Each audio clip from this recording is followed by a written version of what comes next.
Good morning, boys and girls. Welcome along to this morning's live United Kingdom talk here on United Kingdom Radio. Just gone 4 minutes past 11 on Tuesday the 16th of November 2010, okay? If that's the time where you are now, then you are with us live. If you don't know what the time is in the UK at the moment, then you can see our brand spanking new United Kingdom time clock, which always tells you what time it is here. You can find that on our main website, unitedkingdomradio.co.uk.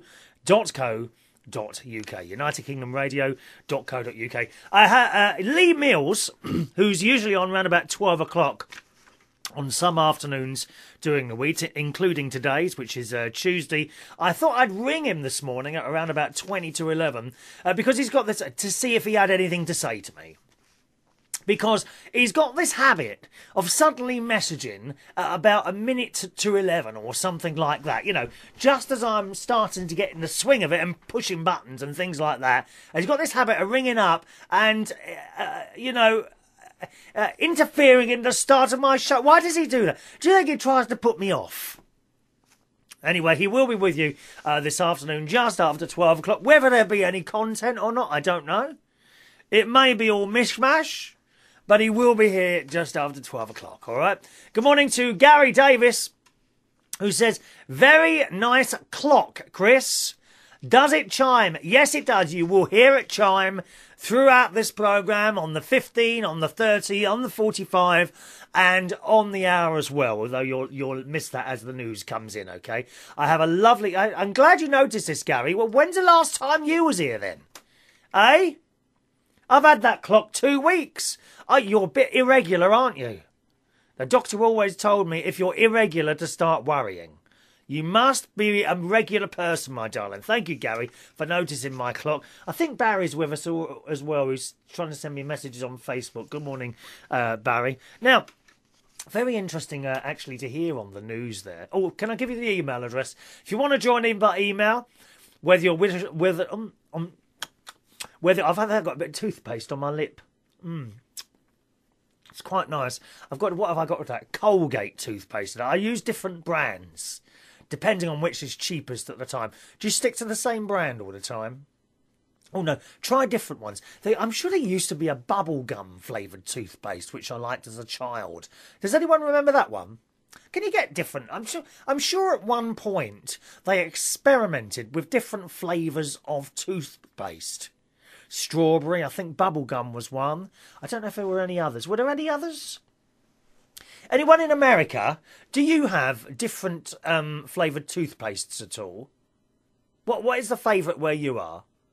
Eh? Anyway, the email address, whether you're with us live or listening to a recording, do join in on your email. My email address is chris@unitedkingdomtalk.co.uk. chris@unitedkingdomtalk.co.uk. Zach's with us. Good morning, Zach.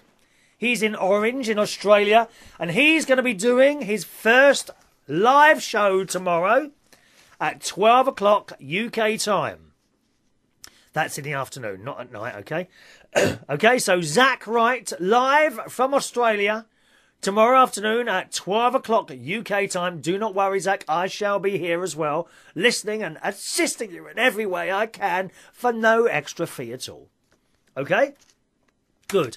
Now, if you're with us live, and as I say, it's about 8 minutes past 11 on Tuesday, the 16th of November, 2010. If that's the time now, then you are with us live and you can join in live. Take down this little information, because you might want to join in after I've given you a couple of little bits and pieces to chat about, okay? My Skype username is United Kingdom Radio. All one word. United Kingdom Radio. And my phone number is a local London number, 020 3287 1488. Once again, the Skype username is all one word, United Kingdom Radio. And the phone number, 020 3287 1488. Oh, Gavin's there as well. Good morning, Gavin. Gavin's on as well this afternoon. We've got Gavin Bass on this afternoon. Tuesday afternoons at 2 o'clock UK time. Gavin Bass with you, okay? So, Couple of things in the news that I've heard this morning. First of all, this whole cholera. There's a bit of a cholera problem in which is it high? I can't remember where it is now. Where's the cholera problem? Oh, you silly old fool! You've forgotten where it is now, haven't you? Was it Haiti? Haiti? Joe, I can't remember where it was. Anyway, and the people are saying that it's the people who have come to help them that have brought it with them. I wonder what's made them think that. Because it isn't, is it? Yeah, I don't think you can pass cholera in that way. Doesn't it come from water or something like that? Cholera? I'm not sure. I'm not sure what it is, actually.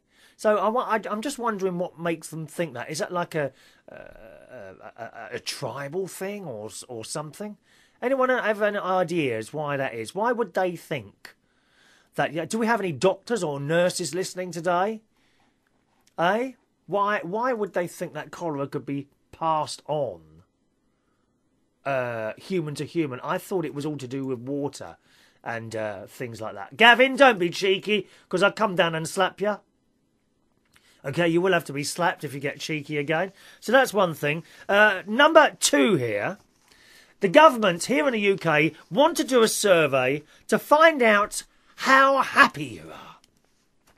I mean, they've only got to watch this show, really, and see how happy I am all the time. Or maybe I'm not really like this. Do you think perhaps I've put on my happiness just to do this show? Am I a miserable old git most of the time? That's the question. Or am I happy like this all the time? I don't know. What do you think? I don't even know myself. When I finish this programme, it's just like the world has come to the end for me and there's nothing for me to do. And I walk around the house, head down low. I can't be doing with it all, to be honest. Eh? Now, what about you? Enough about me. Oh, Gary, you're horrible. Gary says I would pay good money to see you slap Gavin. That's not nice, is it, Gary? Come on. We don't condone violence on this programme, unless I want to. Anyway, what about you? Are you happy with your life? Or if not, how could you be happier? So go on, join in, that's it. Are you happy with your life? And if not, how could you be happier? What would make you happy? It could be anything. Something very simple. You could have the usual ones. Oh, I would be happy if I was rich. Probably not. Money doesn't buy you happiness. We hear all these rich people say that. But is it true? Why doesn't money buy you happiness? What would make you happy? Is there anything that perhaps I could do to make you happy? What could that be? Eh? So how happy are you, boys and girls? What would make you happier? And is there anything I could do to make you happy? Let us know on the email, chris@unitedkingdomtalk.co.uk, or on the Skype username United Kingdom Radio, or on the phone number 020 3287 1488. Now, when you're using a Skype, you can, as such, call in and make it a vocal phone call, you know, talking on the programme. Or you could just send in little messages, anything like that, okay? Entirely up to you. Join in. What would make you happy? Are you happy now? Are you a happy person? What would make you happier? Perhaps the answer is to you, money.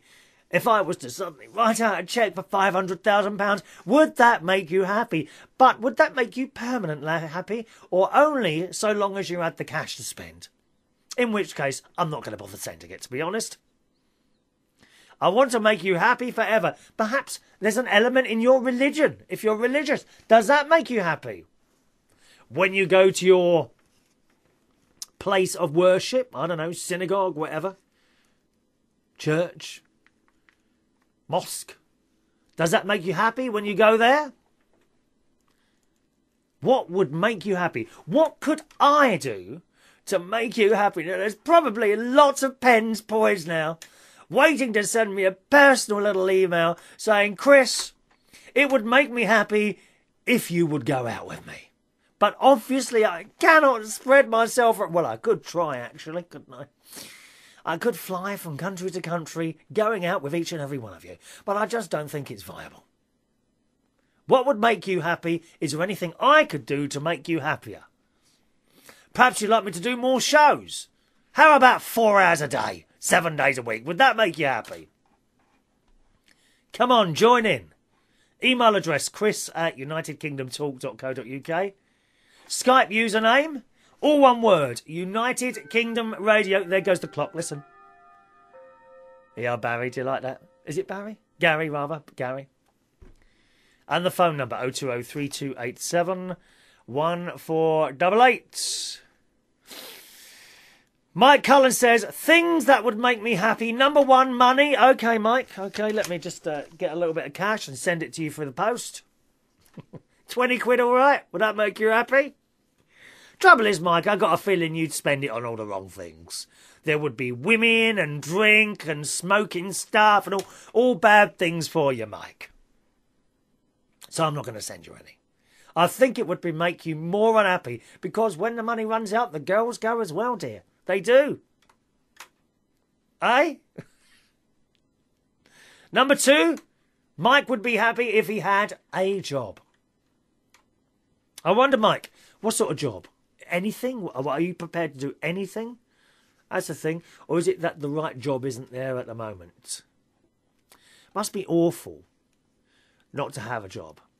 I've got to be honest. When I left school at 16, I have always had... There's been no period in my life where I've not had any job at all since I left school. Very lucky. Not complacent. I'm not going to sit there and say that's because I've worked hard and this, that and all that old rubbish. Because there are plenty of people who have worked hard for years and years and years within the same company sometimes. And then suddenly being let go. That must be dreadful. Isn't it? You do have to work at it. I think in this modern 2010, I think you have to be open to all sorts of jobs rather than perhaps the one that you want to do or indeed that you are good at. If all my... Because I'm a DJ and I do karaoke nights, that's where my wages come from. If that all went wrong, I think I would like to do something driving, you know? Something big, like a truck. One of those, you know, those great big trucks or a bus. I think something driving also while meeting people, like a bus. I did think about driving a train a few years ago. I don't know, those of you that have been with the show for that long will remember me telling you about that. I did want to drive a train. And more recently, I've thought about that. That must be quite a lonely job. Because you're in that little cab all on your own, aren't you?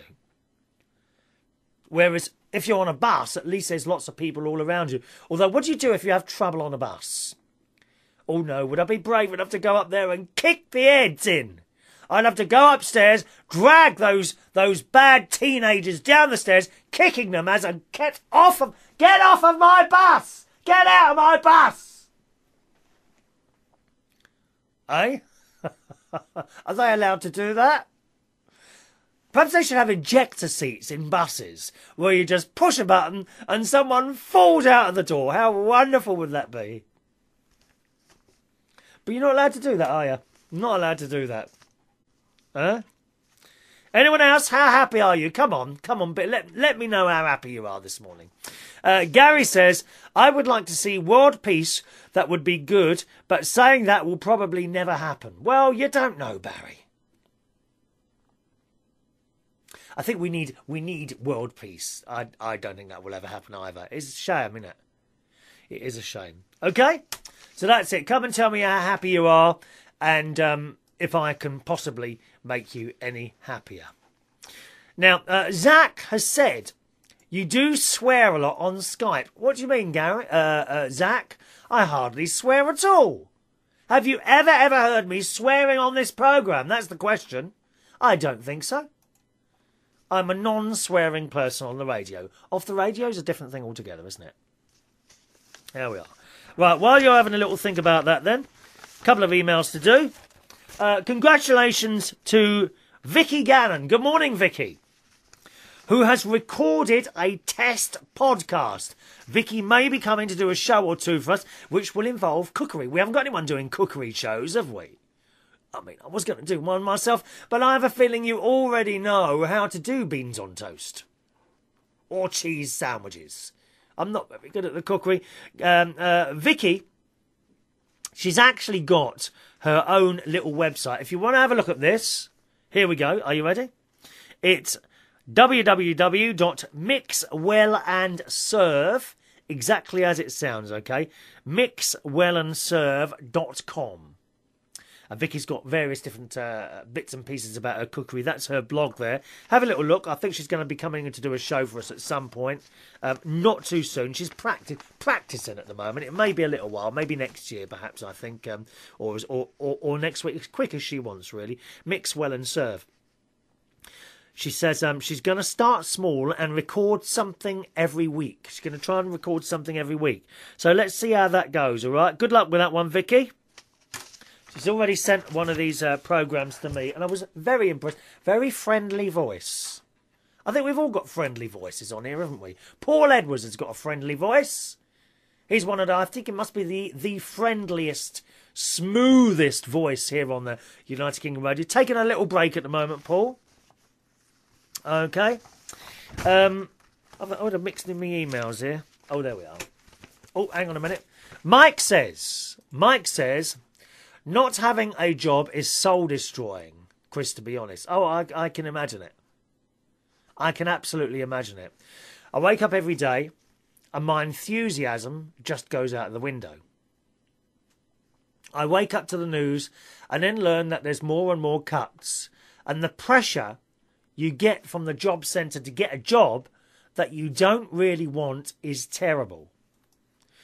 I do drink a lot, because I'm stuck in a rut and need help trying to get out of it.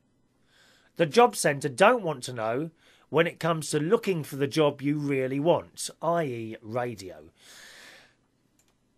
Yeah, but Mike,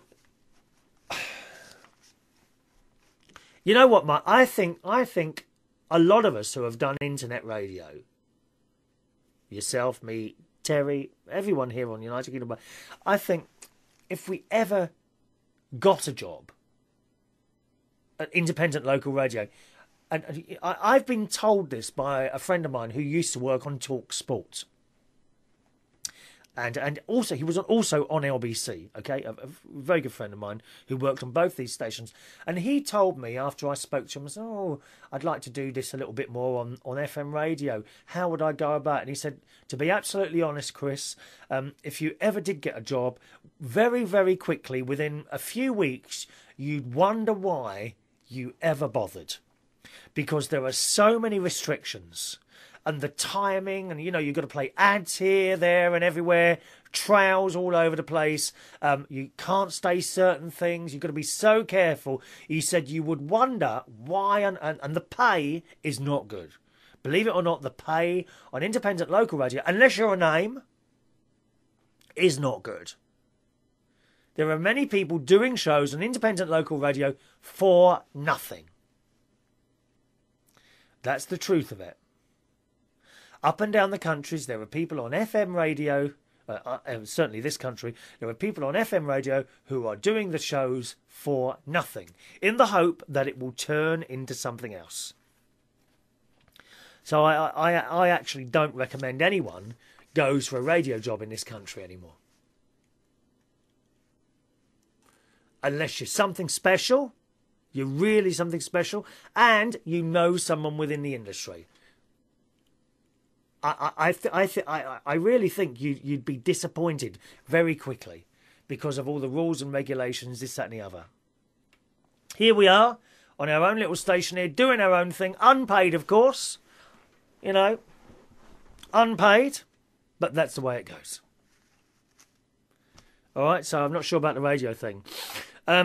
Mike says, if you were to tell the job centre that you want a job in radio, they'd question you about it.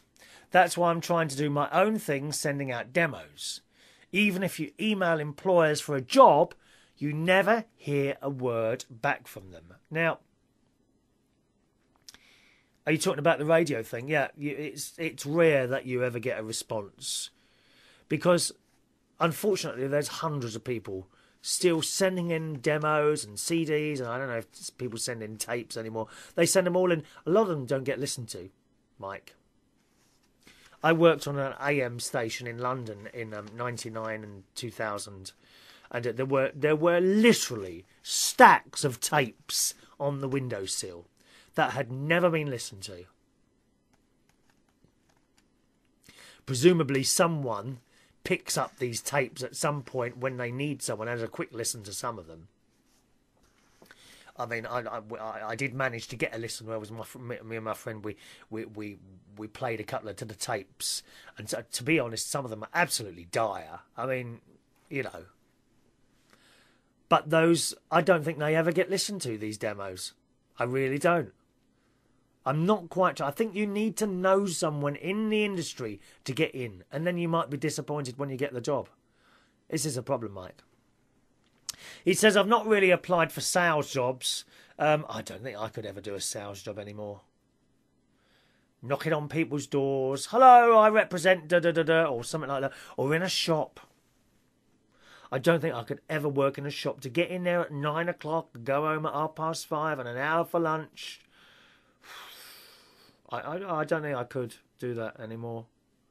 But, you know, if I was if I would run out of everything and I had to get a job, then I would do. I would do that. You know? So it's difficult to know. Do you know, I haven't hit that blooming record button again, have I, on the other machine? Oh, God. You'd see, no one reminded me this morning. You've got to remind me to hit that damn start button. Oh, it does annoy me. Mike also says, I haven't applied for shelf stacking and sales consultant jobs. Even a stockroom assistant at Matalan, nobody wants to know. Oh, I beg your pardon, you have applied for these jobs. You have applied for sales, shelf stacking, sales consultant, stockroom assistant. No one wants to know. I don't know, Mike, what the answer is, mate. I know you should never lose hope. Never lose hope in looking for these things. Shelf stacking, I think I would do that. I would do that. Sales consultant, no, I'm really not into anything sales type of things. Although I do have something to sell at the moment, boys and girls. Okay? Now, the radio station as I run it has to try and make a bit of money at some point. Because of the whole way it's set up and the tax thing and all this. I have to try somehow and make a little bit of money from it. As you know, being owner, okay? Now, one of the ways I'm going to try and do this is to sell my mix CDs online that I make. You download a 1 hour, 20-minute mix that I do every week. Now, I'm allowed to do this. I've got a little license, a PRS license, which allows you to make so much per year. Only a small amount, actually, in comparison. But that's the way to do it. And we're going to try this now to see if this works. So if you want to have a little look, okay, there might be someone who might want to buy one of these things. And how much are they? 80 pence. How cheap is that, dear? 80 pence. Ideally, I'd like someone to try this because no one's tried it out yet. And I'm not sure if it's going to work or not.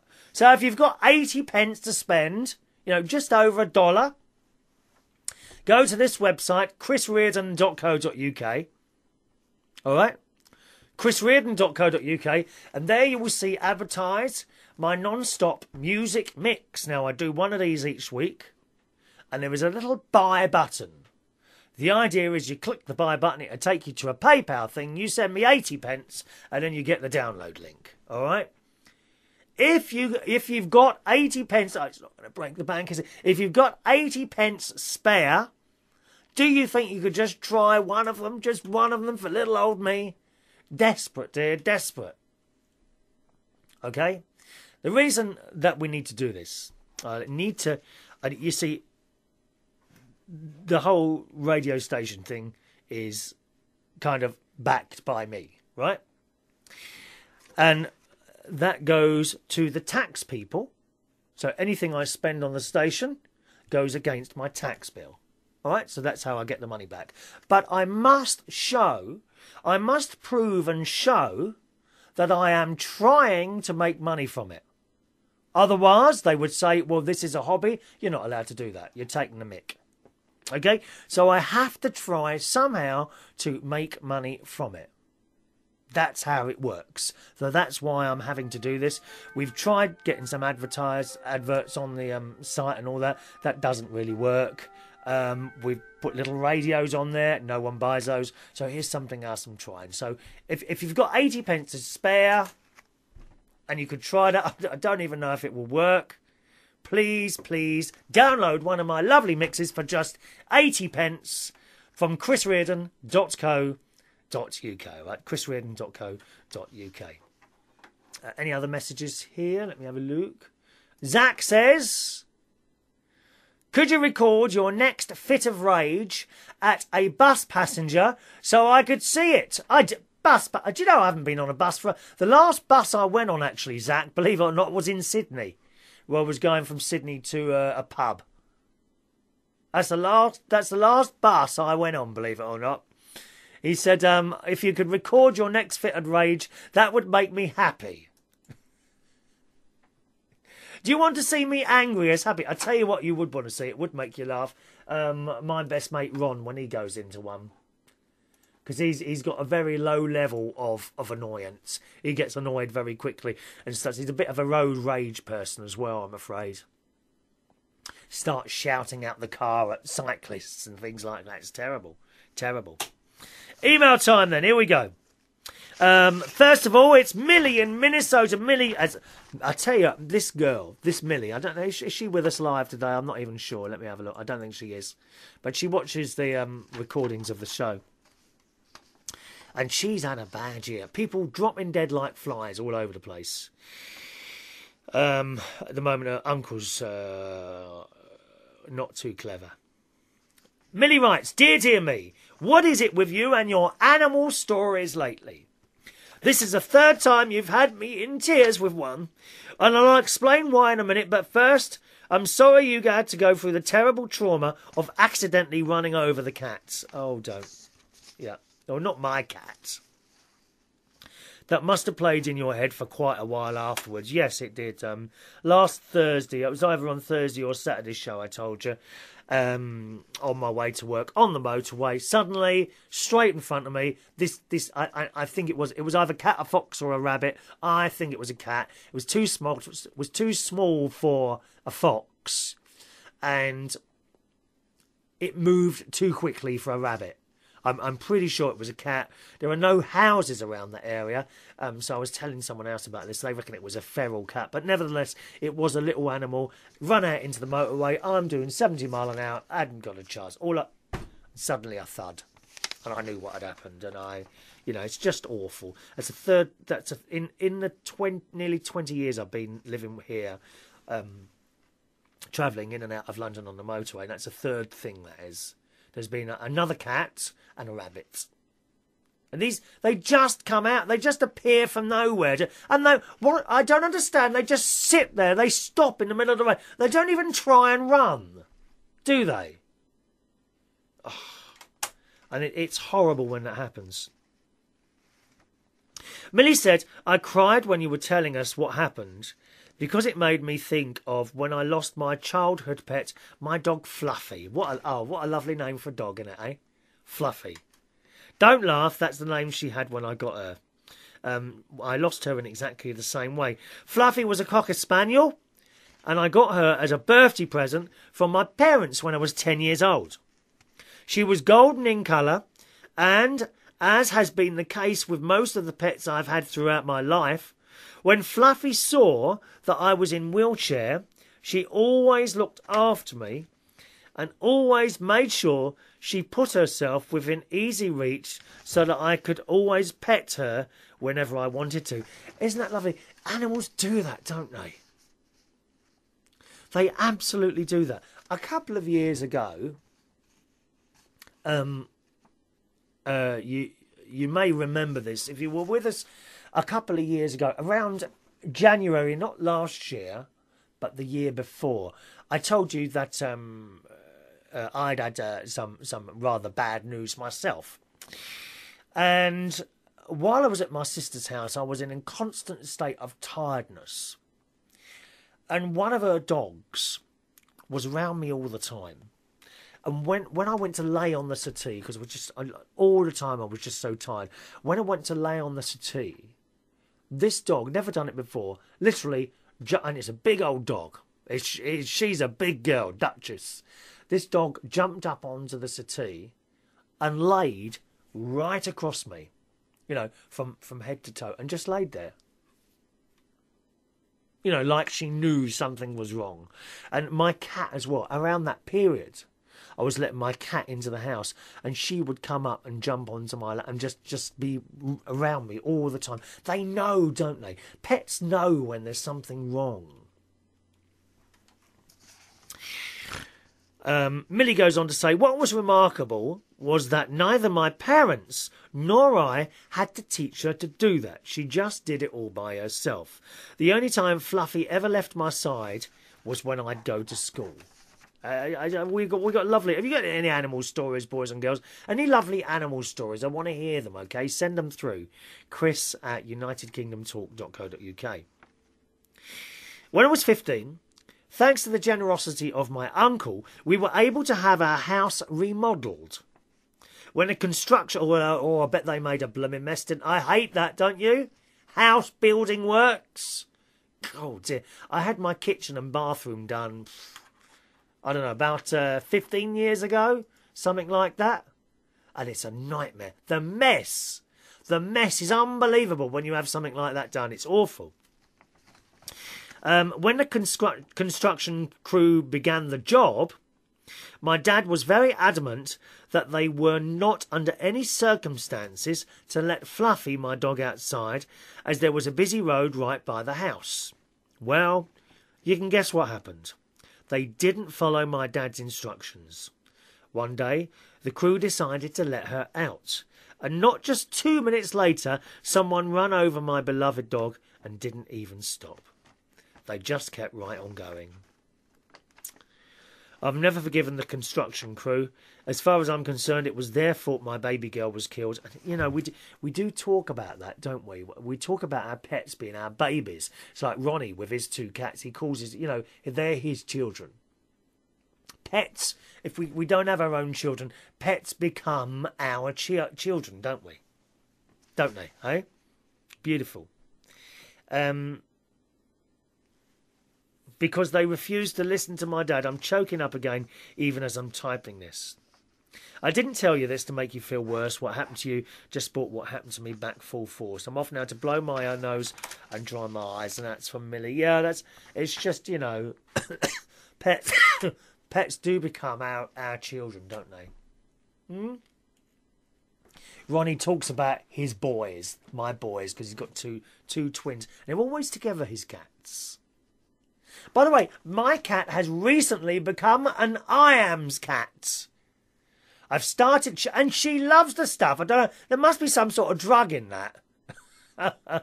Because I've noticed she's started leaving. I feed her with, you know, those pouches of food that you can buy, about 12 in a box or something like that.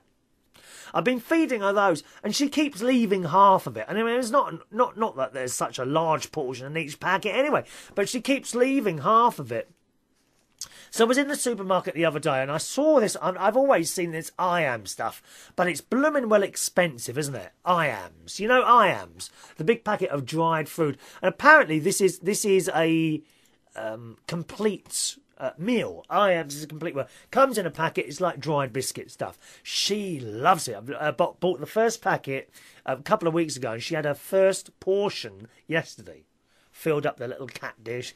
She's munching away, and now when I go to put it down again, she's waiting for it to come out of the packet. You know, as you put you've got the bowl on the floor, haven't you? And you've got the packet of cat food, and you pour it in, and her mouth's down there already, trying to eat it while I'm putting it in there. Zach wants to know, do English people hit animals as big as kangaroos? We have no kangaroos here in the United Kingdom, I'm afraid. Sorry, no, we never hit a kangaroo. What's the biggest animal? Well, I suppose the biggest animal would be, I don't know. Well, there's horses and cows and sheep, but they don't sort of wander across roads. I never really hear about any of these things being hit. That'd do some damage if you hit a kangaroo. Oh, no, hang on a minute, deers. We have deers. A few years ago, it was very sad, really. I was driving home, and this is on like the last where I'm living here. 2 minutes walk away is a forest, and in that forest are deers. And I was driving home one night about 3 o'clock in the morning, and I went past and I saw something in the road, so I kind of avoided it and carried on. And then I thought that looked like a deer, so I came right to the roundabout, all the way back and back again, and sure enough, there was a deer lying in the road. Another car by now had pulled over and was trying to do something with it. And anyway, this bloke, I think it was only a young deer, literally picked up, I watched him pick up the deer, and the poor thing, its leg was hanging off, literally hanging off just by the skin. And it was all very sad, really. And the bloke went off because he had something to do, and he says, I'll stay with and I'll try and sort it out. And I rang the police, but they didn't want to know. I said, we're not going to come out to that, because of the cost of the call. I thought, oh, that's charming, isn't it? Anyway, they didn't come out, and they said, well,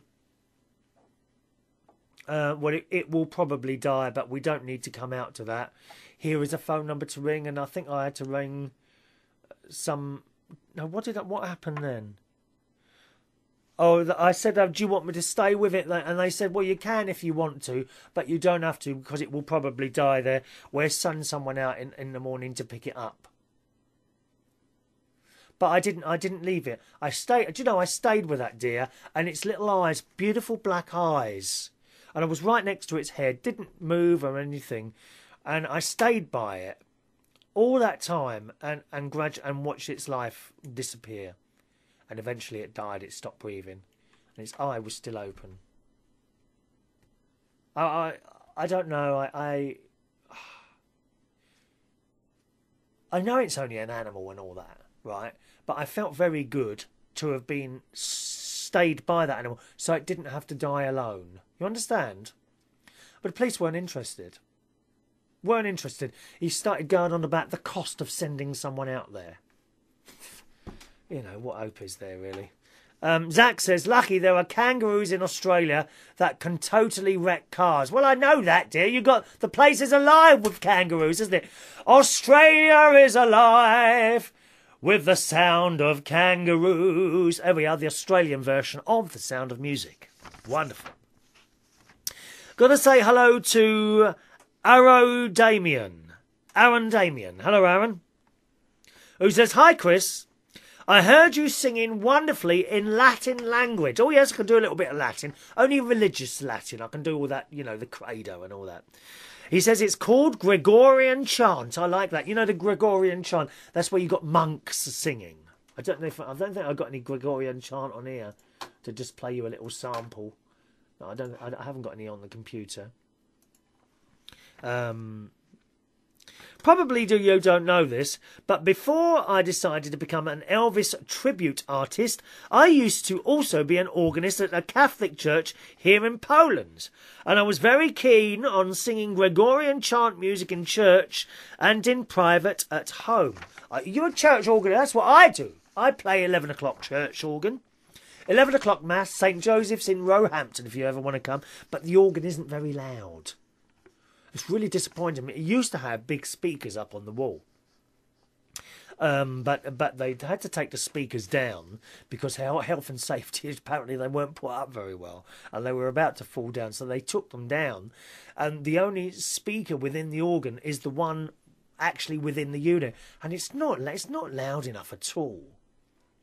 You know, you've only got to have someone singing really loud and slowing the whole thing down, and the organ cannot get over that. It's just not loud enough. I've spoken to the priest a couple of times, but he doesn't seem to be interested in putting the speakers back up. So we're a bit stuck, really. You know, I'd love to be playing an organ, a really loud one. You know, like a pipe organ, like we used to have in that church in another place. Perhaps you know a church that would like me to come and have a little go at their organ. Please, but it's got to be a loud one, thank you. We can't be having quiet organs, thank you. Aaron Damien says, I also have Latin musical scripts. If you would like any of these, I'll send you one. Now, thank you very much for the offer there, but I cannot read music very well. I play by ear. I listen and I play, okay? Oh, the chimes are about to go off again, Barry. How's that for timing? There you go, Barry. Do you like that? Hey? Hey?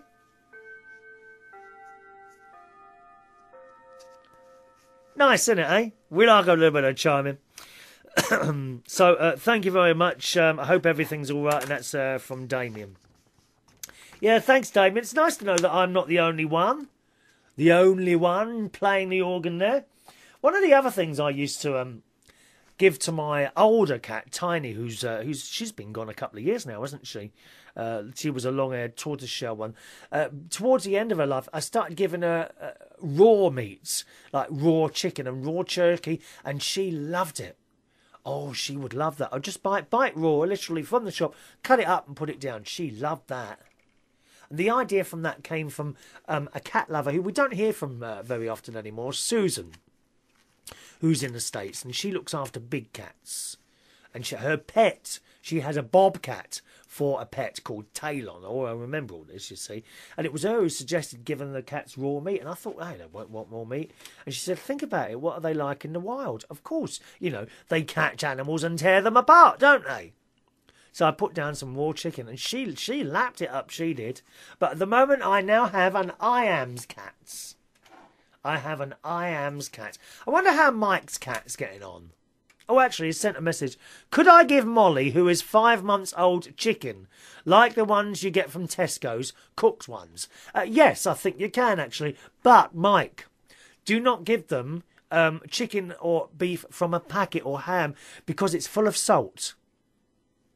Salt is really bad for animals. Now, I got this from a vet I know.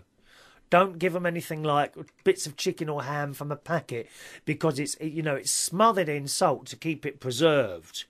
Probably a chicken, if you cooked a chicken or a cooked chicken from Sainsbury's, ask them if it's had, I assume it won't have had anything added to it, will it? You know, you mustn't give animals salt at all, as far as I know. Okay, so watch out for that. Hello to young Holly. Hello, Holly. You right, darling? My little Holly. Hi, Chris. On your last show, you read my email out about my car problem, and you didn't know what a head gasket was. Neither did I. My father worked on cars when I was small. I would help him and ask questions. It seems as I have aged... You haven't aged that, Matt, have you? I have forgotten things, being young, innocent, curious and adventurous. Oh, do you remember that? Do you remember, boys and girls, being young, innocent, curious and adventurous? Do you remember your first love? Do you remember that? That first kiss where your lips came together and in your tongue went... Do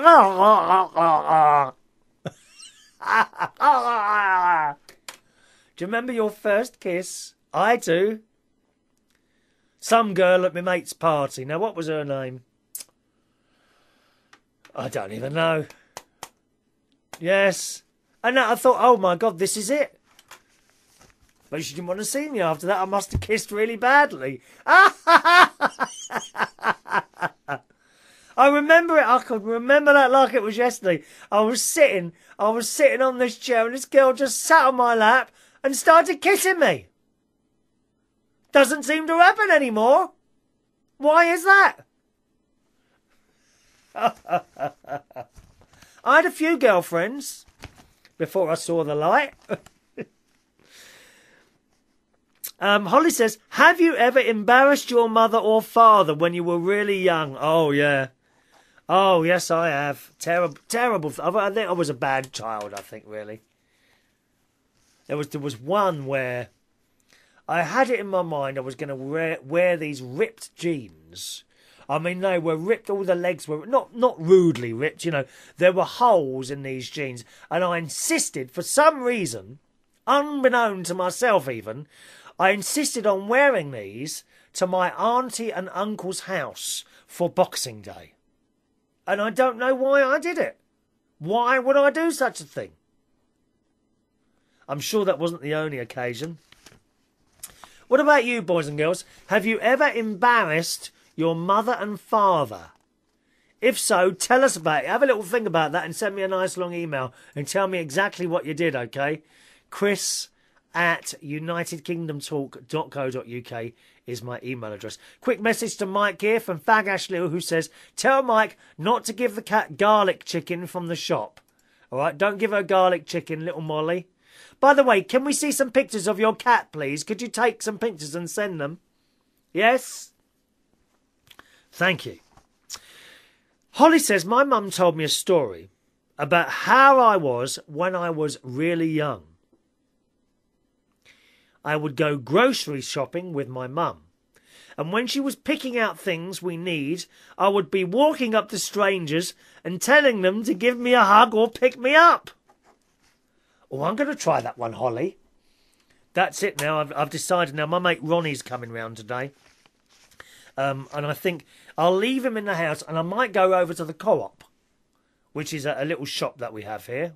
Co-op, those of you in the UK, have you noticed a resurgence of the shop called the Cooperative? Suddenly, these seem to be getting big again, don't they?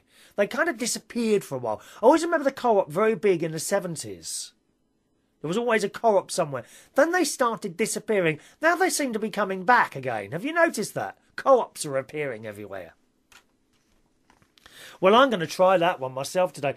First of all, I'm going to go into the Co-op and tell someone, let me see, I'm going to walk up to a stranger in the Co-op and ask them to give me a hug or pick me up. Do you think it will work?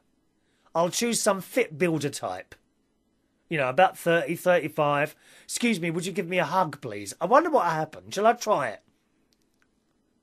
Shall I take my camera and recording equipment with me? Will it work? Will I actually get a hug?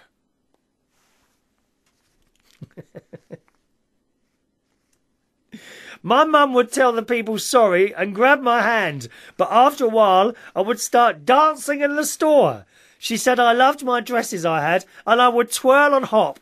Or after all of that, she got everything she needed, got in line to check out, and there was a really large lady in front of us. I asked really loud to my mum, why is she so fat?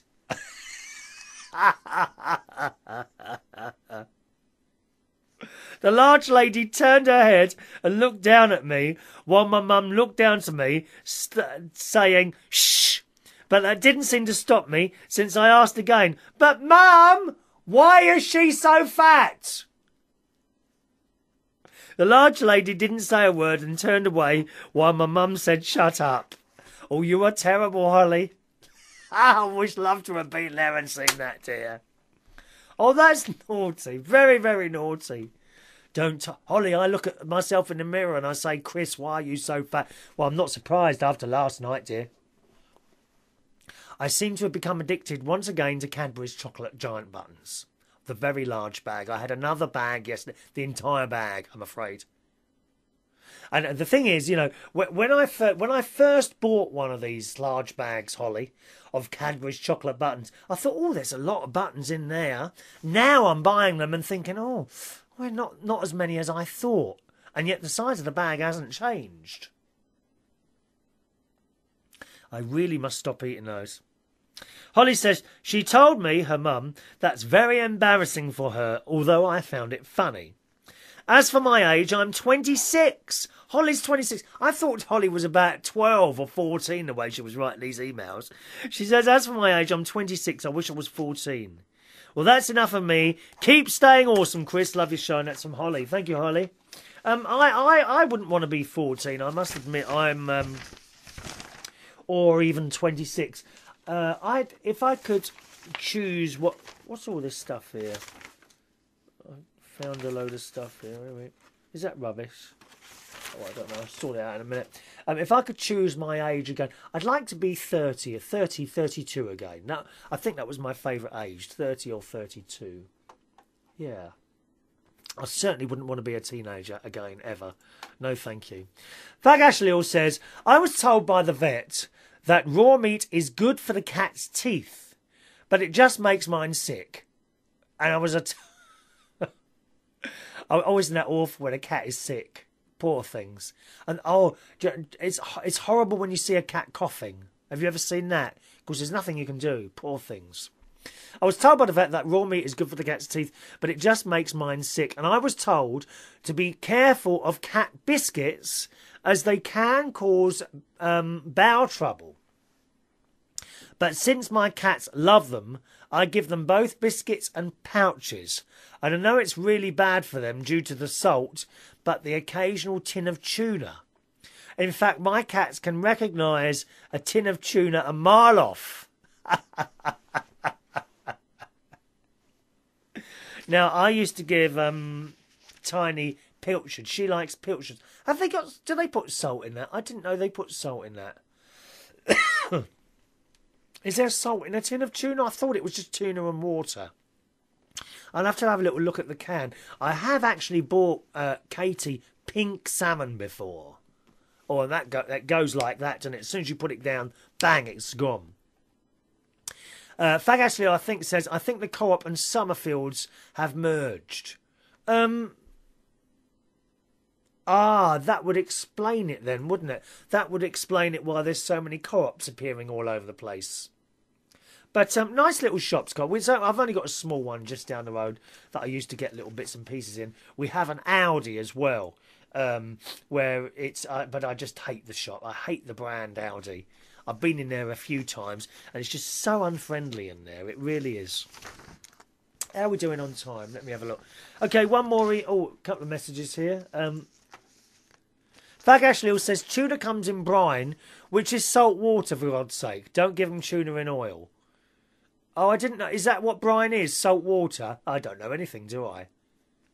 I mean, I'd be no good on one of those boring cookery programmes there are on the telly. Would I? Huh? Zach in Australia says, could you plug my show in the last few minutes? Of course. Zach is with us tomorrow from Australia, live at 12 o'clock UK time. That's Wednesday, 12 o'clock UK time. Zach Wright, live from Australia. Give him some support, boys and girls. It's his first show. All right. Now, have I got enough time for this last email? I'm not quite sure. Let me see. 2 minutes. Oh, yeah, I think maybe. James, hello, James. James, who's in Bexley, says, on the subject of politics, because we had Lisa from California wrote in a very long email, a little bit political in the last show. James says, I think politics is always going to be a heavy subject and one that is never going to end. I think these strikes and protests, i.e. the student things we saw last week, are going to get more as people are becoming more disgruntled. As for people that think they're going to be rich and famous without any plan, they aren't going anywhere, and it takes a long time for them to realise it. As for TalkTalk, that's TalkTalk, the phone companies that a couple of people have rung in and said they were having trouble with, they own the UK arm of AOL, and the service isn't as good as it used to be, with slowness and outages regularly. And with a lot of the company's customer services as not as good as it used to be, it's annoying when customer support is no support whatsoever. TalkTalk have even been on Watchdog on BBC One, which I've seen. Yeah, I saw that one. Also, with these companies, they are okay until something goes wrong. Well, yes, as I found with the 3 network. It was all right until something went wrong, and then that was it. Hope Simon gets everything sorted out soon. It's not good signing a contract with a certain period of time with these companies, i.e. TalkTalk, as it's hard to leave them if you're not happy. Yeah, that's right. They make you sign up for a period of time, don't they? Some ISPs are doing a 30-day rolling contract like the mobile phones now, and you put the modem from a shop like Maplin's or something like that. Thank you very much, James. Appreciate the email there. Always nice to hear from you. Now, Lee Mills is up with you after 12 o'clock on the watch button only, okay? UnitedKingdomRadio.co.uk. Watch button only for Lee Mills at 12 o'clock. I'm going to disappear now and see you again live on Thursday morning at 11 o'clock UK time. Don't forget, you can download one of my DJ mixes, 80 pence that'll cost you, from chrisreardon.co.uk. chrisreardon.co.uk. Email address, chris@unitedkingdomtalk.co.uk. Get your emails in, all right? chris@unitedkingdomtalk.co.uk. Thanks for watching and listening. I'll see you Thursday morning live at 11 o'clock, unitedkingdomradio.co.uk. Bye-bye now.